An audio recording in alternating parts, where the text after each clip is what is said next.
It's Adriano Del Monte who's joining us from Milan. Adriano, great to have you with us. Let's just have a little look at the results this weekend and set you up nice and properly. It was all about, would the Scudetto be decided? Would Inter get the job done? Well, they did in terms of their fixture, winning 2-0 at Crotone. And then it was down to, could Atalanta get a victory against Sassuolo? The answer is no, they couldn't. And as a result, sitting on the sofa, as they say, upon the divan, it was Inter who came away with a points tally that could not be overhauled. There's all sorts of fun and games to be had in terms of these three teams locked together, including Atalanta on 69 points. But our focus is on the return of the Scudetto, long awaited by Inter. There's also an Asian angle to this one, because how about this from the South China Morning Post, pointing out that Inter Milan become the first Chinese-owned club, of course Asian club as well, to win a Big Five league. They are, of course, owned by Suning, and it was President Stephen Zhang who has been a big part of everything that's happened. Recognized in the Corriere dello Sport with Zhang Campione, so champion, there he is, and that is the guy in question. So first things first, Adriano, we knew this was coming, but it doesn't take away from the importance of it, does it? No, not at all, John, and great to be with you. What a weekend for Inter Milan. Obviously, no piece of silverware since the days of Jose Mourinho back in 2010. And I was there yesterday at the Piazza del Duomo, the scenes of the Inter fans coming together. Obviously not ideal given the current COVID situation, but after so many years without silverware, the scenes were very celebratory indeed. And look, they'll be celebrating for a very long time to come, because they have been starved of success, but well done to them. What a campaign it has been. Yeah, absolutely. And of course, as well as those scenes, you might have seen them on SportsCenter, but Romelu Lukaku driving the streets of Milan and celebrating with the people. Wonderful scenes of celebration. We'll talk about Lukaku a little bit later on. Let's talk about how this was won. And let's not forget that Inter made it to a European final last year. They established a very good points total. They had a good season. It just didn't end in what they wanted it to end in. However, after match day 34 of this season, well, there you are. They took it to 82 points from the 72 they had at this stage last season. It's first instead of second. So they did what they were briefed to do, having hung on to Antonio Conte. Where were the major talking points? Adriano, it came in key games, didn't it? Games against Juventus, who Conte beat for the first time. Then I suppose it was that Lazio result that took them to the top. And then, of course, crushing Milan, right? Absolutely. The Milan one particularly is obviously Milan were crowned winter champions. Milan also beat Inter earlier in the campaign at 2-1. And on the pitch, it was at that point in time where Inter did convincingly defeat Milan that you really did feel this was theirs to lose.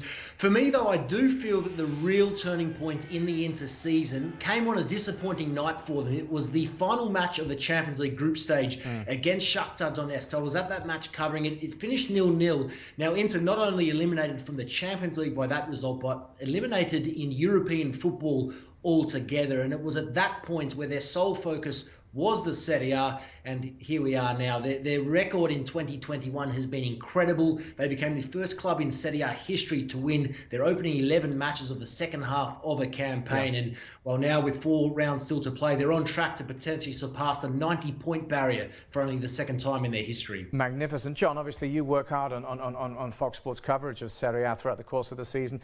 We do this on the show on a regular basis, but there was suddenly that blitz that Adriano referenced, I think from sort of mid-January through to the February international break. That's where you suddenly thought, oh, they're going to win this, didn't you? Yeah, I mean, even when they were playing pretty averagely as well, they'd have to grind games out 2-1, a little 1-0 here and there. You know, we were constantly talking about Lukaku and his hunger and his desire and what a coup it was getting him. But also, the supporting cast was absolutely fantastic. You know, like we've seen with a lot of the other top teams around the Big Five leagues in Europe. If one player's not quite performing, another one steps up, you know, and I think Eriksen's role the last few games have been as absolutely key as well, John. I don't think they've been that easy on the eye, really, Inter Milan. I think there's been better teams to watch, but that doesn't matter. I don't think Conte cares. Let's get some feedback away from you, the viewers, before we get into another analysis of Conte in particular and what he achieved. Paul, well done, you say, on their Serie A title success. Wesley saying credit to them for winning this season. That'll be interesting to see how they defend their title, given Conte's methods, which tend to burn his players out, you say, as well as potential financial problems from Inter's owner, which may affect reinforcements to a good but aging squad. That's a good point to start with, Wesley, because remember, this is a club that is still looking to secure a loan of reportedly $250 million to get them out of a financial hole. Hakimi, the last substantial investment. Otherwise, it's high-earning players, aging stars, as much as anyone coming in on loans or otherwise. So let's have a look at what it did. It was the energy of the man who we know is a bundle of energy, Antonio Conte, the adrenaline of him. And remember, his own role in jeopardy, as it tends to be very often with Conte over the summer. And he said this. He said, the president's arrived now. There are 4 games left. There'll be time to talk together, to understand the situation, to try organise ourselves and see what comes out of it. However, at the moment, I want to enjoy this title with the players, the club, the fans and everyone, because we all earned this. I don't want anyone to disturb what we achieved. Just want to quickly talk with you, Adriano, about Conte. You can never have a conversation about Conte without somebody questioning his future. What do you think his future holds? Look, I do feel that he will stay on, but if we recall the start of the season, he had one foot well and truly out of the Inter door. So we do know there are a couple of financial concerns, but Antonio Conte, for me, one of the best managers in world football, no doubt about it. This title is his 5th league title in 7 top-flight seasons.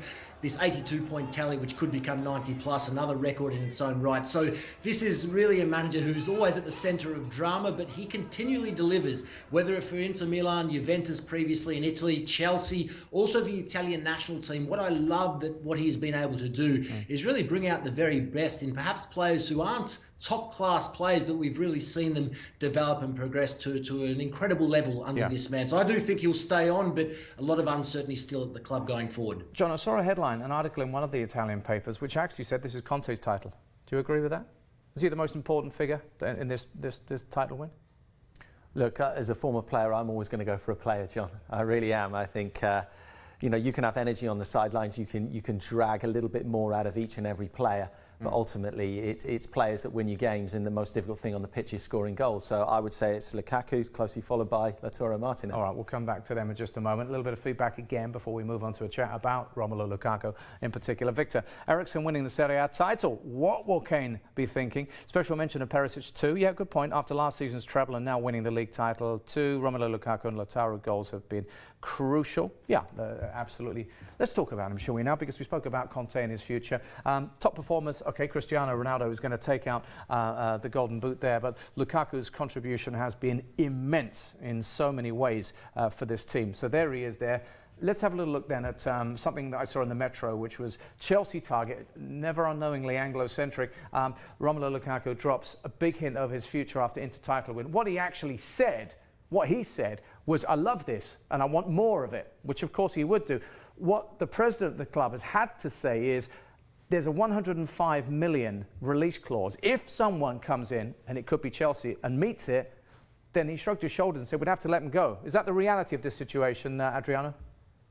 I do feel so, John. Obviously, from a football perspective, Lukaku has loved his time here in Milan, has loved his time at Inter, but again, the financial issues that we discuss, if that big money offer does come in, perhaps Zhang and Inter will have to offload. But the records there, 20 plus goals, 10 plus assists, first player to do that in the league. He's picked up all sorts of records at the club this season as well. And look, he's on track to become a great of this club in very, very short time. So I'm sure from a footballing perspective, Lukaku does want to remain at Inter. He's playing some of the best football of his career. So why would not he wish to continue along this journey? Okay, one more piece of feedback before we get on to the other Milan club here. Imran, Lukaku and Lautaro might get the limelight, but the youngsters in Bastoni and Barella have played a huge role. Eriksen reconciled with Conte and played his part as well. Kudos to Conte and company, you say. Well put, sir. Meanwhile, a bizarre story involving AC Milan, who have a big game coming up not that far away against Juventus.